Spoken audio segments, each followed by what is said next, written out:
এক দফা দাবিতে বিক্ষোভকারীদের মার্চ টু ঢাকা কর্মসূচি আজ চলছে অনির্দিষ্টকালের কারফিউ। কঠোর অবস্থানে আইনশৃঙ্খলা বাহিনী 3 দিনের সাধারণ ছুটি ঘোষণা।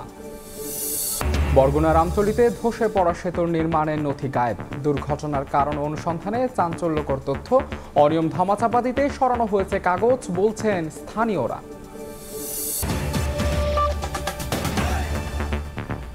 সকালের সময় সঙ্গে আছে আমি মাহাদ ইসলাম ধ্রুব।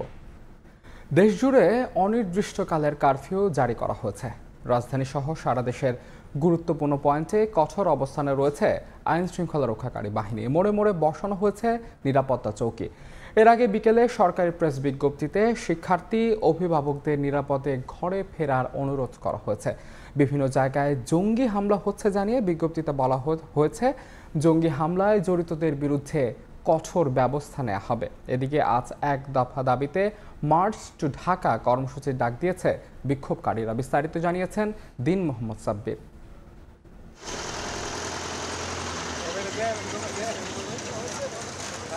আবারও অনির্দিষ্টকালের জন্য কারফিউ ঘোষণা করেছে সরকার। রোববার সন্ধ্যা 6টার পর থেকে সারা দেশে অনির্দিষ্টকালের জন্য কারফিউ শুরু হয়ে গেছে।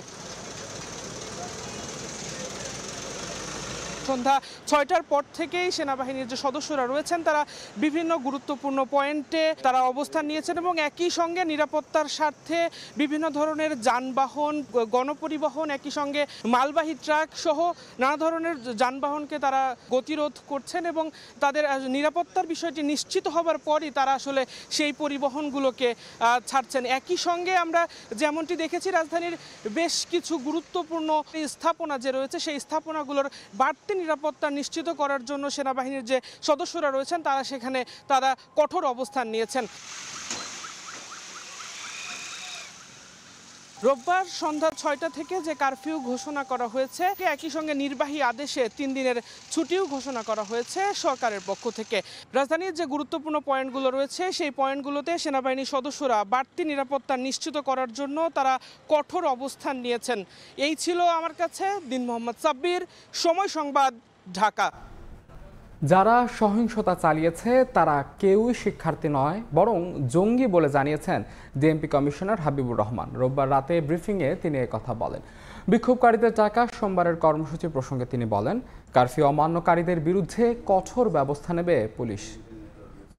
খিলগাঁও থানা, যাত্রাবাড়ি থানা, শাহবাগ থানা আক্রমণ করে এবং ঢাকা শহরের 10টি পুলিশ বক্সে ভাঙচুর ও অগ্নিসংযোগ করে। কয়েকটি পুলিশের গাড়ি ভাঙচুর ও অগ্নিসংযোগ করে। তাদের গুলিবর্ষণে 3 জন পুলিশ সদস্য আহত হয়। ওয়ারী বিভাগের ডিসি সহ মোট 11 জন পুলিশ সদস্য আহত হয়। তাদের নাশকতামূলক কার্যকলাপ নিঃসন্দেহে প্রমাণ করে তারা কেউই ছাত্র নয়, তারা সন্ত্রাসী, তারা জঙ্গি, তারা আইন বিরোধী। আমাদের স্পষ্ট ঘোষণা, কারফিউ চলছে। দেশের প্রচলিত আইনে কারফিউর ভিতরে কোনো লোক কোনো অবস্থাতেই ঘরের বাইর হতে পারে না। সুতরাং যে কোনো লোক যে কোনো অবস্থায় ঘরের বাইর হলে তার বিরুদ্ধে আইনগত ব্যবস্থা গ্রহণ করা হবে এবং সেক্ষেত্রে আমাদের যে ব্যবস্থা সেটি 100% জিরো টলারেন্স।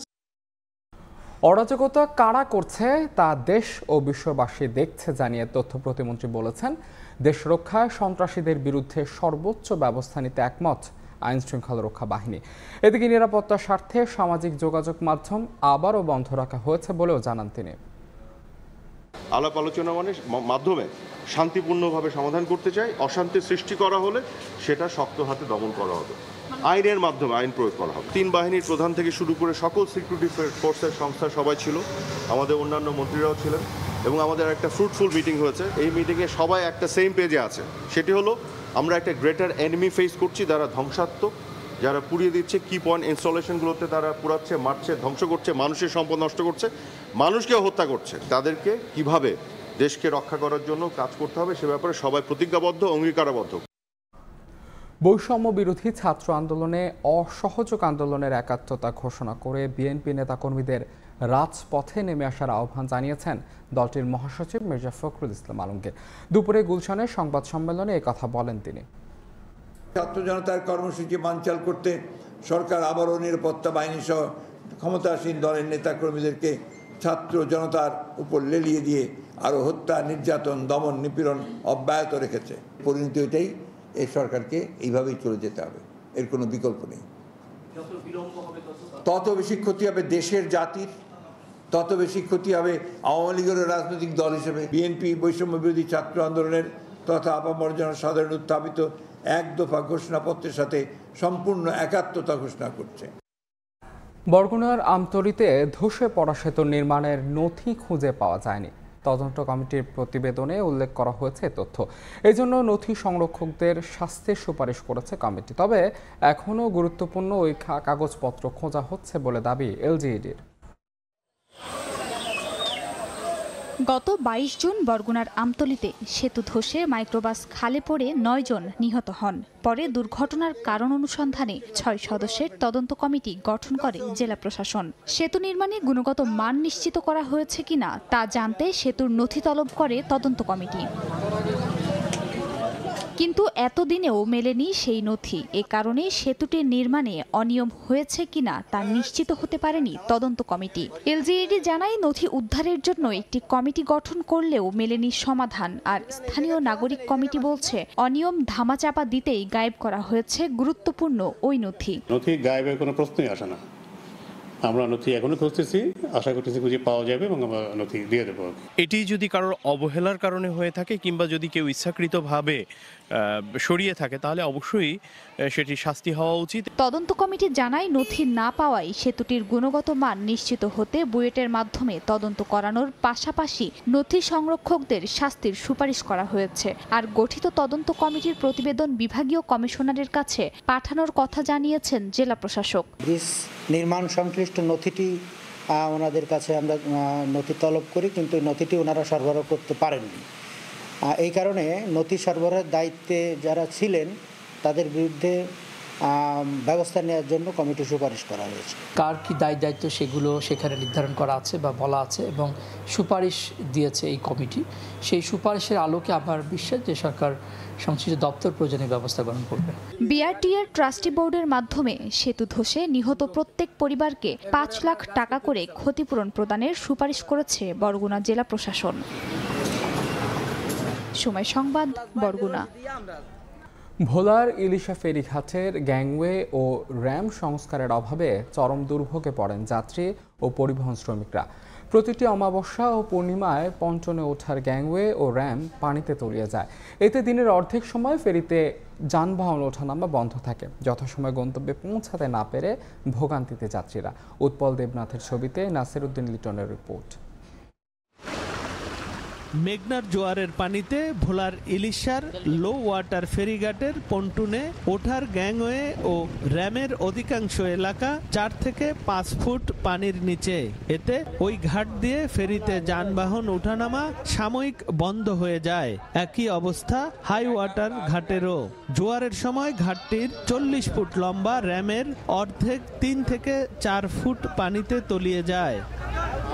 পরিবহন শ্রমিকরা জানান, চট্টগ্রামের সঙ্গে দক্ষিণাঞ্চলের 21 জেলার সহজ যোগাযোগ মাধ্যম ভোলা লক্ষ্মীপুর নৌ রুট, কিন্তু সংস্কারের অভাবে প্রতিটি অমাবস্যা ও পূর্ণিমায় পন্টুনে ওঠার গ্যাংওয়ে ও র্যাম পানিতে তলিয়ে যায়। এতে দুইবারের জোয়ারে দিনে 6 থেকে 8 ঘন্টা ফেরিতে গাড়ি ওঠানামা বন্ধ থাকে। এ সময় পন্টুনে বাধা ফেরিগুলো আনলোড করতে অপেক্ষা করতে হয় 3 থেকে 4 ঘন্টা। একই অবস্থা হয় ঘাটে অপেক্ষমান যানবাহনগুলোর। এতে ভোগান্তির পাশাপাশি গন্তব্যে পৌঁছাতে লাগছে দ্বিগুণ সময়। কাঁচামাল নিয়ে বিপাকে পড়তে হয় ট্রাক চালকদের। জোয়ারে পানির জন্য গাড়ি উঠতে পারি না, নামতেও পারি না। 4 থেকে 5 ঘন্টা এখানে বসে থাকবো পরিস্থিতি সামালে আসার জন্য। প্রত্যেকটা জোয়ার বাড়ে বর্ষার সিজনে এটা ডুববেই থাকে। লোড গাড়ি উঠলে গাড়িটা ডাবে জায়গায় উঠতে কষ্ট হয়ে যায়। জোয়ার সময় পল্টনের র্যাম ডুবে যাওয়ার কারণে আমাদের লোড আনতে খুব সমস্যা হয়। এদিকে দীর্ঘদিনেও এই সমস্যার সমাধান না হওয়ায় কমে যাচ্ছে ফেরির ট্রিপ সংখ্যা। তবে সরেজমিন তদন্ত করে ব্যবস্থা নেওয়ার আশ্বাস বিআইডব্লিউটি এর। কর্তৃপক্ষকে আমরা জানাইছি যাতে আমাদের এই সমস্যাটা সমাধান করার জন্য ওনারা উদ্যোগ নেয়। আশা করি ওনারা অতি শীঘ্রই এটা সমাধান করার। অতি প্রাকৃতিক জোয়ারে যেটা হচ্ছে সেই সমস্যাটা আসলে প্রাকৃতিক, সেটা আসলে আমাদের কারো হাত থাকে না। তারপরও একটা স্কোপ আপনাদের আছে, যেহেতু আমাদের কোস্টগার্ড বেসটা এখান থেকে সরে যাচ্ছে, জোরখালের মুখে যাচ্ছে, তো সেই ক্ষেত্রে এই স্পেসটা আমাদের হাইওয়াটার ঘাটটা করা যায় মনে হচ্ছে। ভোলা লক্ষ্মীপুর রুটে 5টি ফেরিতে প্রতিদিন 1.5 শতাধিক যানবাহন মেঘনা নদী পারাপার হয়ে থাকে। নাসির উদ্দিন লিটন, সময় সংবাদ, ভোলা। দীর্ঘদিন ধরে পটুয়াখালী মেডিকেল কলেজ হাসপাতাল কম্পাউন্ডের 4টি টিউবওয়েল বিকল হয়ে পড়ে আছে। এতে বিশুদ্ধ পানি সংকটে চরম ভোগান্তি পোহাতে হচ্ছে রোগী ও স্বজনদের। মোহাম্মদ মনির হোসেন বাদুলের তথ্য ও সুজন দামের ছবি নিয়ে রিপোর্ট। বিকল হয়ে আছে হাসপাতালের 4টি টিউবওয়েল। বাইরে থেকে কিনে বা সংগ্রহ করে আনতে হচ্ছে সুপেয় পানি। দীর্ঘদিন ধরে এই অবস্থা পটুয়াখালী মেডিকেল কলেজ হাসপাতালের। সংশ্লিষ্টরা জানান, পানির স্তর নিচে নেমে যাওয়ায় টিউবওয়েলগুলোয় পানি ওঠা বন্ধ হয়ে যায়। বিকল্প ব্যবস্থা একটি ট্যাঙ্কের মাধ্যমে বিশুদ্ধ পানি সরবরাহ শুরু করে হাসপাতাল কর্তৃপক্ষ। তবে সেখান থেকে পানি সংগ্রহ করতে দিতে হয় লম্বা লাইন। অনেক সময় দুর্গন্ধ আর ময়লাও আসে পানি থেকে। বাধ্য হয়ে অনেকেই পানি সংগ্রহ করছেন ট্যাপ থেকে, যা উপযোগী নয় পানের। প্রতিদিন পানি নিয়ে চরম ভোগান্তিতে পড়তে হচ্ছে রোগী ও তাদের স্বজনদের। মাঝে মাঝে পাই না, ট্রিপ থেকে মধ্যে পানি নিতে হয়। এই জায়গায় এই এরিয়ার ভিতরে হাসপাতালের এরিয়ার ভিতরে কোনো পানির টিউবওয়েল নাই। একটা টেপ আছে, টেপে পানিতে ময়লা। এখন আমরা কি করি, পানি আনা লাগে একদম দূর থেকে আনা লাগে। রুগী দেখবো না পানি আনবো, পানির ভিতরে ময়লা, লাইনে দাঁড়াই থাকতে হয়। এখানে একটা যদি টিউবওয়েল হয় তো সবার জন্য একটু ভালো হয়। বিষয়টি একাধিকবার গণপূর্ত বিভাগকে অবগত করা হলেও মেলেনি সমাধান, জানিয়েছে হাসপাতাল কর্তৃপক্ষ। গত 1 বছর যাবৎ গণপূর্তকে এই বিষয়টার সমাধানের জন্য বলে আসছি, তো অদ্যবধি তার এখন পর্যন্ত একটাও সাবমার্সিবল স্থাপন করেন নাই। এ বিষয়ে ক্যামেরার সামনে কথা না বললেও গণপূর্ত বিভাগের নির্বাহী প্রকৌশলী জানিয়েছেন, সমস্যা সমাধানে শীঘ্রই হাসপাতালে স্থাপন করা হবে submersible pump. Patuakhali medical college হাসপাতালের ইনডোর ও আউটডোর মিলে প্রতিদিন গড়ে চিকিৎসা নেন 700-র অধিক রোগী। সময় সংবাদ, পটুয়াখালী। দিন দিন বেড়ে যাচ্ছে সাবান, শ্যাম্পু, ডিটারজেন্ট ও টুথপেস্টের মতো পণ্যের দাম। এসব পণ্যের দর নির্ধারণের যৌক্তিকতা নিয়ে প্রশ্ন তুলেছে ক্যাব। ভোক্তা অধিকার সংরক্ষণ অধিদপ্তরের আহ্বান, অতিরিক্ত মুনাফা না করার। বাংলাদেশ প্রতিযোগিতা কমিশনের কড়া হুঁশিয়ারি, সঠিক উপায়ে মূল্য বেঁধে না দিলে কোম্পানিগুলোর বিরুদ্ধে নেওয়া হবে কঠোর ব্যবস্থা। সাইফুল ইসলামের রিপোর্ট। খাদ্য বা খাদ্য বহির্ভূত দেশের বাজারে প্রতিনিয়তই বাড়ছে কোনো না কোনো পণ্যের দাম। এই যেমন বাজার হিসেব বলছে, বছরের ব্যবধানে কোম্পানি ভেদে কাপড় ধোয়া এক একটি সাবানের দাম বেড়েছে 20 থেকে 25%। আর নীরব ঘাতকের মতো ক্রেতার পকেট কাটছে সুগন্ধি সাবান, কারণ 40 টাকার সাবান কিনতে হচ্ছে এখন 60 টাকায়। থেমে নেই ডিটারজেন্টও। বছরের ব্যবধানে 1 কেজিতে দাম বেড়েছে 20 থেকে 25 টাকা। 2023 সালে এই সাবান 20 টাকা 25 টাকা ছিল, সেই সাবান এখন 24 সালে আইসা 60 টাকা 50 থেকে 60 টাকা হয়ে যায়, তখন তো আমাদের আসলে করার মতো কিছু থাকে না। সুগার কেজি 120 টাকা, তা পাউডারের কেজি 140 টাকা 45 টাকা। সস্তা তো কোনো কিছু নাই। ডিটারজেন্ট পাউডারের কথা যদি বলি, কাপড় ধোয়ার জন্য 1 বছরের ব্যবধানে কেজি প্রতি প্রায় 30 থেকে 40 টাকা করে ডিফারেন্স হয়েছে। দাম বৃদ্ধির প্রতিযোগিতায় শীর্ষস্থান দখলে রেখেছে বিভিন্ন ব্র্যান্ডের টুথপেস্ট।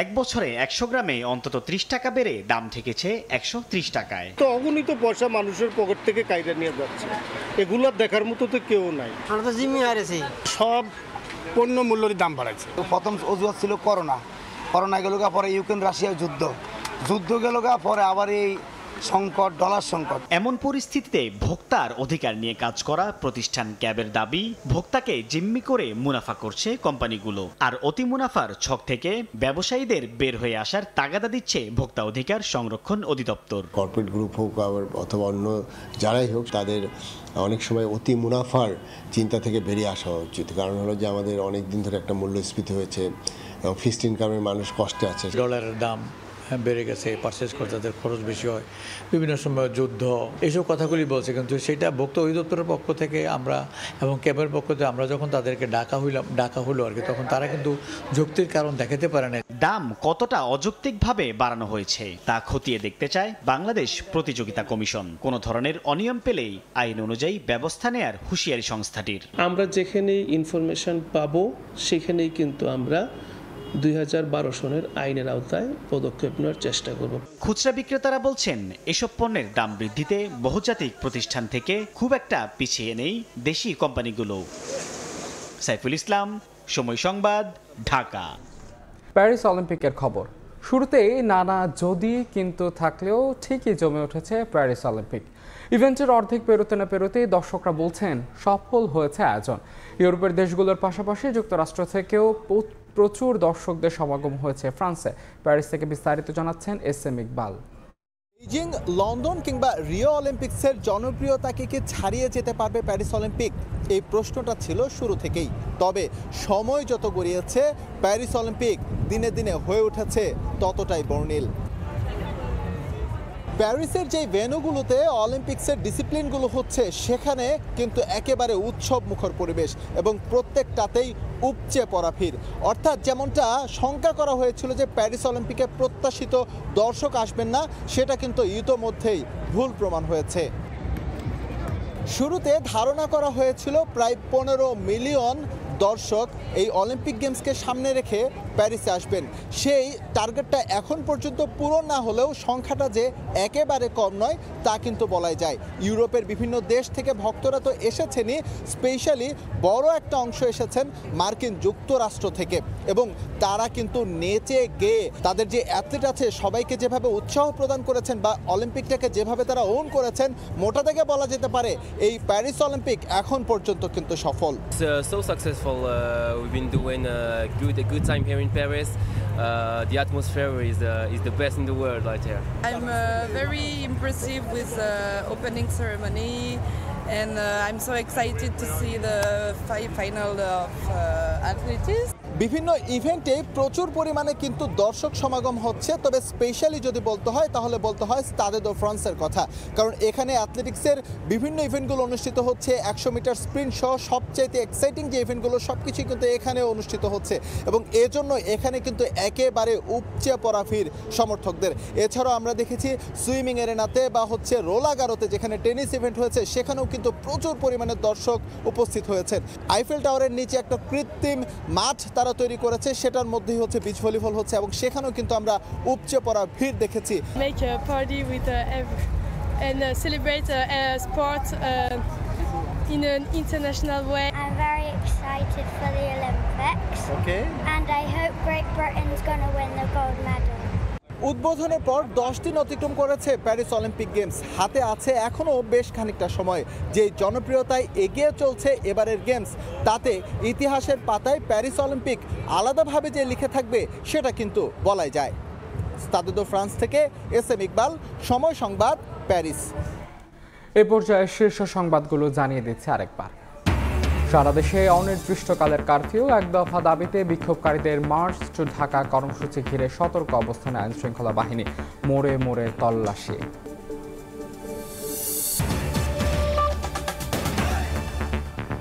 এই ছিল সকালের সময়, সঙ্গে থাকুন সময়।